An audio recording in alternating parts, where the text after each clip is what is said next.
Today guys, pag-uusapan natin ang aking top 6 na phones under 10,000 pesos. And I'm pretty sure na naghahanap ka ng ganitong klaseng listahan dahil malapit ng 11/11 sale and malapit na rin ang Christmas. Kaya gumawa tayo ng very detailed and very streamlined na listahan just for you. Actually, mahaba listahan ko. But I have to trim it down to yung 6 na pinaka gusto ko, na pinaka pwede ko recommend sa inyo for 2025. So enough na kwentuhan, pag-usapan na natin.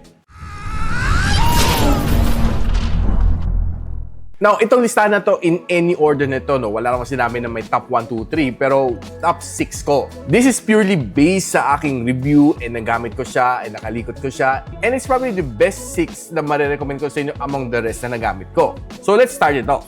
First in my list, si Infinix HOT 60 Pro. This phone is priced at around mga 8,499 and it can go a lot lower during mga sale, lalo na 11/11. So don't forget to click the link on the description box or just simply click yung icon na biglang lilitaw sa inyong screen. Now, itong phone nito, paldong-paldo siya nung nire-review ko ito. Helio G200. And I know na sabihin nyo, this is a rebranded na G99, pero nang improve naman siya in terms of performance pagdating sa usage ko. And one good thing naman sa kanya is that I can record front and back na 2K video, and yung kanyang camera is not so bad for its price point, given na it has a 50MP na main camera sensor. And one thing na nagustuhan ko sa kanya is that at this price point, naka-AMOLED siya na display, which is pretty much solid para sa akin. Pretty solid din ang kanyang battery at 5,160 mAh na may 45 watts na fast charging. Actually, ginawa ko siya ng long-term review. You can check it sa aking channel para medyo magkaroon kayo ng more ideas dito sa phone na ito.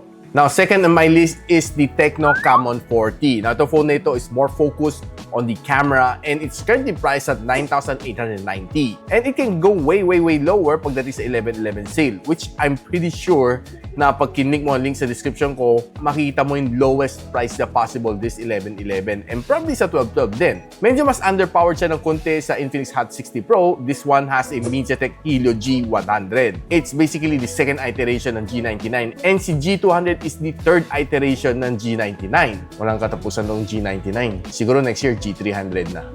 Pero ganun, 50MP na main camera sensor has a better performance compared sa Infinix HOT 60 Pro, and it can get you some really nice snaps naman at its price point. Take note, at its price point. And another winner is sa kanyang front-facing camera, which is 32MP. Bigger sensor, bigger megapixel count, and it can also record up to 2K na video. Halos pareho lang naman kanyang battery at 5,200 with a 45 watts of fast charging. Pero pinaka-win niya dito talaga is kanyang camera performance. If you're looking for a better camera performance, definitely si Tecno Camon 40 is the better choice dito sa dalawa. Now, third on my list is the Redmi Note 15. Now, I know na this one, hindi pa siya nag-release globally, so therefore, this is still a global roam. It's currently priced at 9,990 and I'll post the link on the description kung saan mo siya mabibili. I'm pretty sure na pagdating sa 11/11 sale, this can go a lot lower. I think it went as low as 9,300 or 9,200 nung last sale nung 10/10. It was really good and maraming nakabili naman nito. Based sa aking review, it was really a good device. Now, currently, it's having a Qualcomm Snapdragon 6 Gen 3, which is more than capable enough for everyday na multitasking. Naka-AMOLED display na siya and meron din siyang Xiaomi na Dragon Trail na glass for its better protection against scratches. Plus, this one is a IP68 na rated din compared sa mga ibang na-mention ko, which is around nasa IP64 or IP66 lang sila. This phone has better water resistance and it can withstand more dust than the other ones. Pero reminder pa rin, physical damage and water damage voids warranty. Now, isa sa pinaka-win talaga sa phone na ito is that 50MP ang main camera sensor and it's probably the only one dito sa buong listahan ko na 6 which can record up to 4K and 30 FPS. If you're after good video recording, definitely this one is the one para sa inyo. If you're starting a content creation, talagang no doubt na this one, talagang siya yung pinaka-winner dito sa akin. And pagdating sa battery size yan, siguro isa sa pinakamalaki rin at 5,800 mAh and also can give you a 45 watts na fast charging support. And by the way, Dolby Atmos na nga rin pala ang kanyang dual stereo speaker. Now, before we continue to the last 3 ng aking listahan. Of course, ini-invite ko kayo mag-like, subscribe dito sa aking channel para hindi niyo ma-miss out mga listahan na ginagawa ko for this 11/11 and 12/12 sale. There are more coming up, no? So there are a top mid-ranger for 2025, top gaming phones for 2025, best tablet for 2025, and top flagship phones for 2025. So, each and every category, hinihimay natin na maayos to para diretso kayo doon sa category na hinahanap ninyo. Kasi hindi ko ugali na lituin kayo like other content creators. So, a quick subscribe, definitely tanggal ang pagod natin. Moving up to number 4 is the Tecno Slim, or tawag nila Tecno Spark Slim. I'm not quite sure kung bakit dinap nila ang Spark, pero sa box na nakasulat clearly, it's a Tecno Spark Slim. Currently, ang Tecno Slim is selling at 9,499 pesos. Now, by far, it's the slimmest na curved AMOLED display at 5.9mm, which is pinakamanipis is still iPhone Air at 5.6mm, pero flat ang kanyang screen. Meron siyang military standard 810H, which can withstand ng mga drops, and it also has a IP64 na dust and water resistance. Currently, it's running MediaTek Helio G200, which is the same sa Infinix HOT 60 Pro. Pretty much we know na anong kakayahan naman ito phone na ito.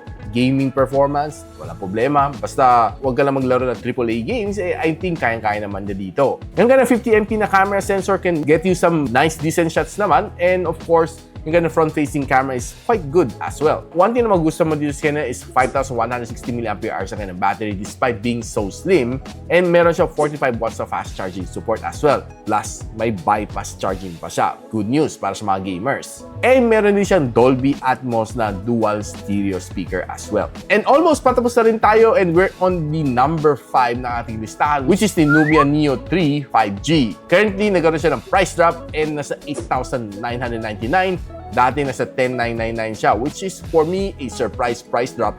Hopefully, it can go a lot lower pagdating sa 11/11 sale. And ano nga ba meron dito sa phone na ito? This is probably one of the only one at this price point na meron shoulder triggers, which is for me, sobra ko na-appreciate yan pagdating sa gaming, ang shoulder triggers. Very helpful siya, especially sa mga shooting games like Call of Duty Mobile. And it's being powered by the Unisoc na T8300, which is, sabi nila, it's a gaming chip na ginawa ni Unisoc para sa mga budget gamers. And nakapaglaro naman tayo nito, nakapag-review tayo. Don't forget to check yung aking full review nito. And I was quite surprised with its performance. Wala kang maging problema sa mga basic games.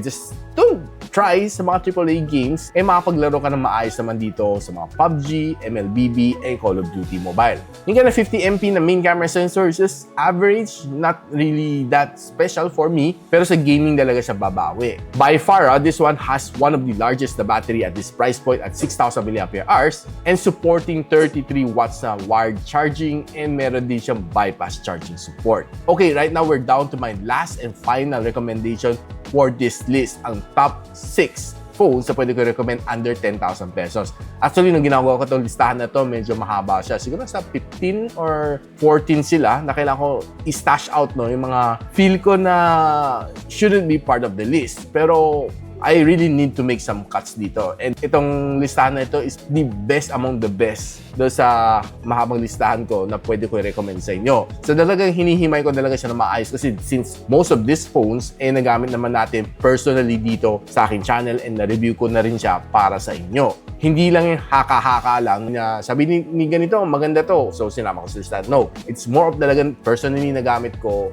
kaya pwede ko i-recommend sa inyo. And the last in my list is the Itel Super 26 Ultra. It used to be Itel S25 Ultra, which sounds familiar and medyo pleasing sa tenga, no? S25 Ultra, S26 Ultra. Pero I think legally, may issue din siguro yan, kaya hindi na pinagamit ang S26 Ultra. So we go by the Itel Super 26 Ultra. Pero it's supposed to be the Itel S26 Ultra. Ilang beses ko sinabi S26 Ultra? Let me know in the comments. Now, one thing na gusto ko dito sa phone na ito is katamtaman lang ang kanyang kapal. Slim siya, pero yung pagka-slim niya is sturdy pag hinawak ko sa aking kamay. Hindi siya masyadong flimsy kasi sobrang pinilit ang kanyang pagkanipis. This one is just right enough para sa aking kamay. Yung kanyang kapal is at 6.8mm, and for me, it's this sweet spot pagdating sa thickness ng isang smartphone, lalo na pag curve.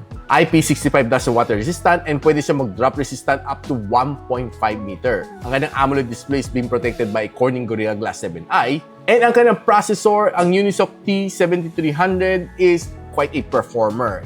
Actually, better pa ka kanyang benchmark scoring kaysa sa G200. And one thing to notice is kayang-kaya din niya mag-record ng 2K 30fps na video And ang kanyang front-facing camera is also a 32MP na sensor, which rivals the Camon 40. It has one of the biggest battery din at 6,000 mAh, pero yung kanyang charging is a little bit slower at 18 watts. This phone is currently priced at 7,999 sa TikTok shop na ipopost ko sa description box below. Kaya don't forget to click yung link na i-specify natin. Huwag na kayo paligoy-ligoy kasi ang daming scammer this coming Christmas. So guys, ano napusuan nyo dito sa 6 na nirecommend ko dito sa video na ito? Let me know in the comments, and of course, don't forget to subscribe para makita ninyo ang ibang mga listahan na ginawa ko just for you. So paano yan? Hanggang dito muna ako, and I'll see you on my next video. Peace out. And so, ako para si Richmond, and you're watching Gadget Sidekick. Like and subscribe to my channel. Don't forget to hit that notification bell. For one of my latest uploads, click the dito. And for one of my popular uploads, click here.